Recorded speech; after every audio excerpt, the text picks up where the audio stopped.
panawagan.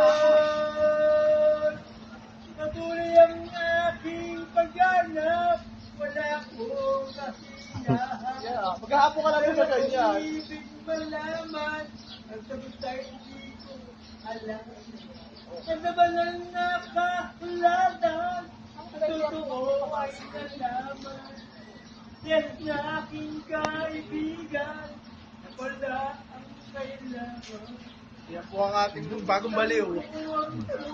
Bagong tenant. Ay pinagbago. Kuya mo, Jomar. Ang ating kaibigan. Boss Jomar nga pala. Papalit kay Jimmy. Panay J yata ang pumunta dyan.